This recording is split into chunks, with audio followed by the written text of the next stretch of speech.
আমি চান্নু মিয়া, পেশায় আমি বেকার, তবে যখন চায়ের প্রশ্ন ওঠে তখন আমি খুবই শৌখিন।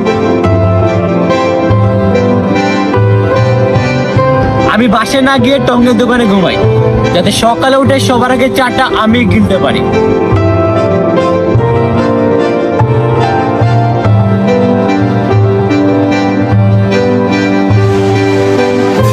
এলাকার মানুষ আমাকে বলে ছাপটি, কারণ আমি নাকি টঙ্গের দোকানের সামনে দাঁড়িয়ে থেকে মেয়েদেরকে টন করি, মেয়েদের নামে অনেক খারাপ কথা বলি। আমি চায়ের দোকানে বসে থাকলে ও পাড়া মহলে অলিগলি সব খবর আমার কানে আসে, কারণ চায়ের দোকান হচ্ছে একটা নিউজ কেন্দ্র।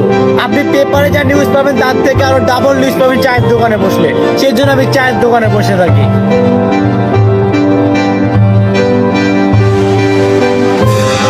আমার নাম রকি, আমি অনেক ভালো স্টুডেন্ট, কিন্তু আমি এখন পর্যন্ত চাকরি পাইনি, বেকার।